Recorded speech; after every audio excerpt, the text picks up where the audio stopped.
Oberheim, Yamaha, ARP, Moog, vintage, analog. Just a little bit of advice from an old guy who has spent a lot of money and bought a lot of synthesizers over the years. Let's take a minute to listen to some of these classic analog sounds on these vintage synthesizers. The world famous Juno 6.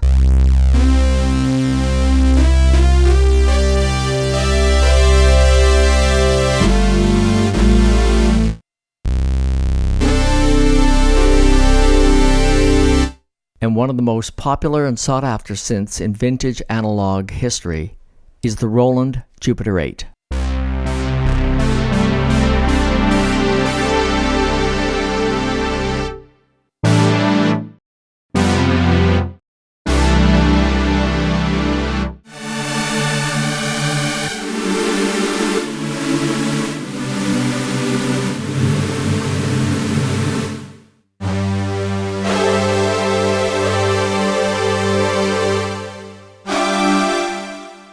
And if you think those Roland synths sound fat, check out the Yamaha CS80, the Big Mama.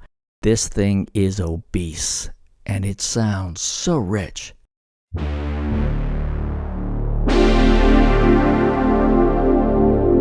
What about the unmistakable Sequential Circuits Prophet 5? Listen to the punch in this sound.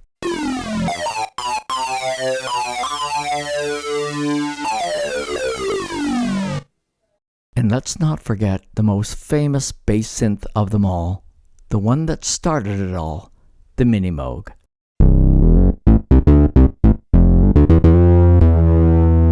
For so long, it was the world's favorite bass synth. Listen to these concrete bass tones.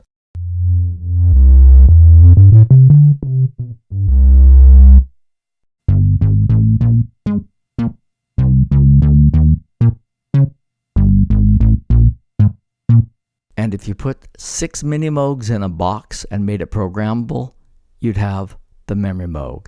Listen to this majestic beast.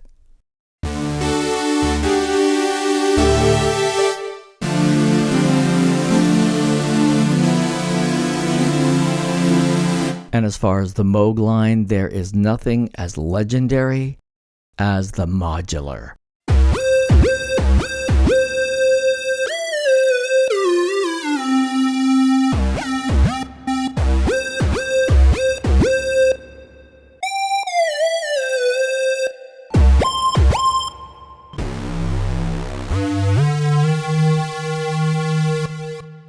And shaking coliseums and performance venues all over the world, starting in the 70s, it was the Moog Taurus bass pedals.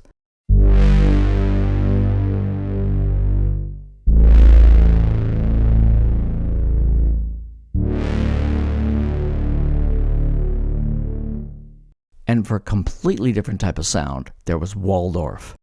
When they came out with the microwave, it had these wavetable sweeps that were just swirling and enchanting, continually changing.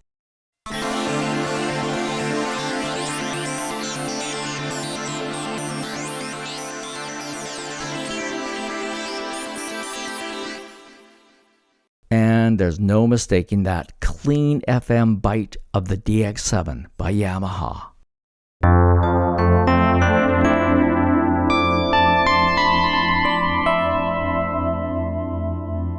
And speaking of clarity, there's the sampled clarity of the sounds in the M1 workstation.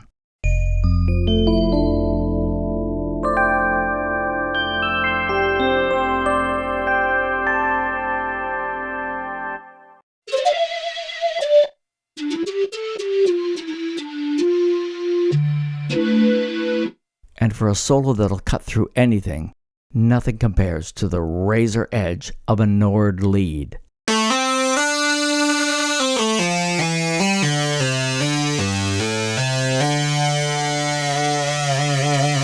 And some of the most lush and exotic sounds come from the Oberheim.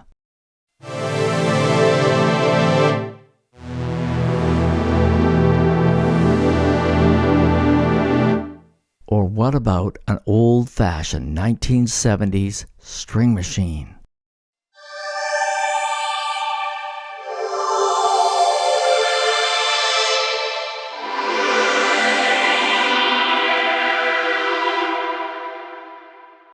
If ambient music is your groove, the Yamaha AN1X, it just became like all of a sudden cult status for people that were looking for like these fluid, liquid, flowing textures.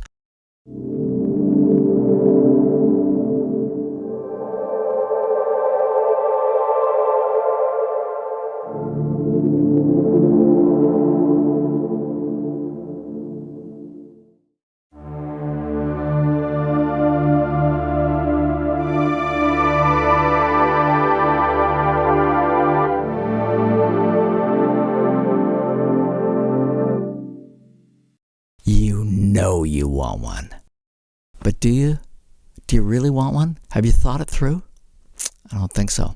I got into synthesizers in the late 70s. I was in a band. The keyboard player had a Mini Moog and an Oberheim 4-voice and an ARP 2600. Awesome, right? Yeah. And then I was in this recording act in the 80s, electronica thing, and our main synths were the Jupiter 8 by Roland and the Yamaha CS80. We also used a lot of other kind of niche gear, but man, those were like the building blocks of our whole sound. And did we love them? Yeah, but we were using them because that's the only tools that we had at the time.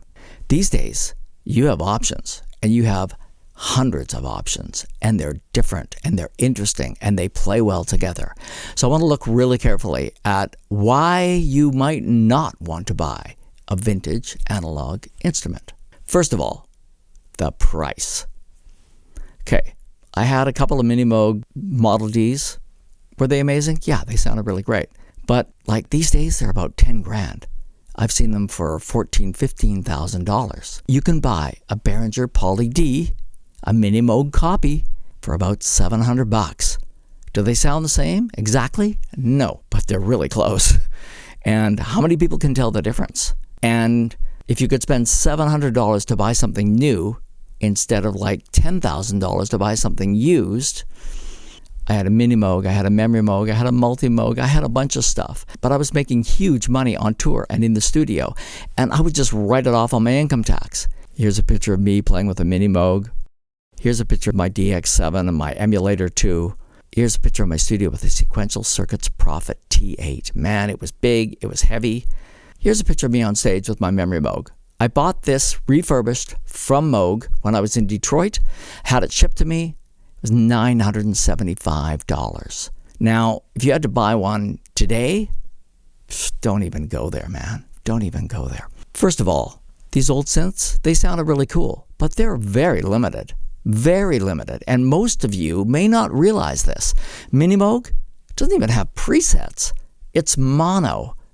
Mono, like one note, and mono, like only one output. No stereo, no effects, no MIDI. So think about that. You like the idea of like this killer thumping bass sound or whatever from some of these vintage instruments, but how long is it going to take you to learn how to program one? And they go out of tune all the time. You know, it might take you an hour to come up with like this like killer lead patch or this killer bass sound. But if you want to find that sound again a month later, yeah, like, I hope you took a picture of it because it's not easy. Okay, like the CS80, big, beefy. I mean, the thing weighed like 80 or 100 pounds. Huge. 4 presets. And you had to make them by hand on these little panels that were just like the front panel. Can you really exist in the way that you create music with 4 presets? Think about that. A lot of these synths had no MIDI, so you have no way to sync it to anything else. Some of them had primitive MIDI, but I mean, you know, you're not going to be linking it up to your DAW or any of your other synths. Something else. None of these synthesizers I mentioned are velocity sensitive. And none of the synthesizers that I mentioned have aftertouch. Yeah, when the Yamaha DX7 came out, it had velocity sensitivity, and that was a big deal. But the Prophet doesn't have it, the Mini Moog doesn't have it, the Memory Moog doesn't have it. Oberheim. That was the first one where you could kind of split some of the voices left and right. You actually had stereo. That's pretty cool. But all that other stuff from the time, mono. No effects. Roland started putting in effects, chorus 1 and chorus 2. So now you had like stereo. But the oscillators weren't stereo. The modulation matrix wasn't stereo. It was just a little bit of a chorus. When you start to look at it carefully, I think you'll agree you'd be nuts to spend $5,000, $10,000, $15,000 on an instrument that has a certain type of sound that it makes and doesn't interface with any of your other gear.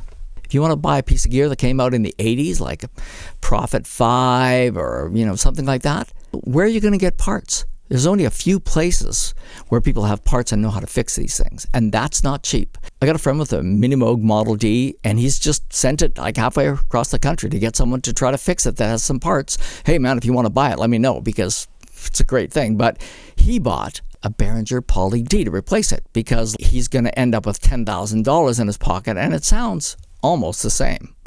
Something to think about, right? Unless you got like a shipload of money and you can afford to just stockpile gear, hoping that it continues to go up in price, I'd say you'd be nuts to think about some of these pieces of gear. And if you like big reverbs or you like delays that are in time with your sequencer or your arpeggiator or any of these kind of things, you got none of that, man. You got to build that outside the box separately. More money. And they don't actually sync up. You got to think about that. If you buy an ARP 2600, there's no memory. You just patch a bunch of cables, come up with a cool sound, and you play it and you record it. And then you take it all apart and start again. Most of them don't play more than one note at a time. Okay, and I lied to you. All of those classic synth sounds, those analog vintage cool things, I made them all on my Virus.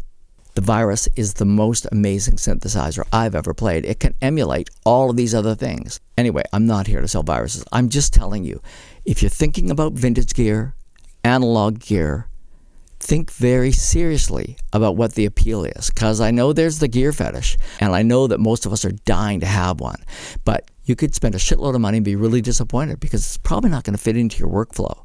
It's really limited stuff. In a nutshell, we're lucky to live in a time where we have lots of choices, lots of great sounding gear, super cheap, and then there's soft synths.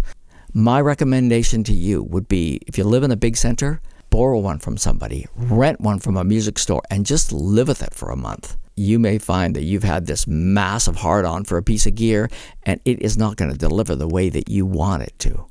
Just a little bit of advice from an old guy who has spent a lot of money and bought a lot of synthesizers over the years. Hope that helps. Thanks.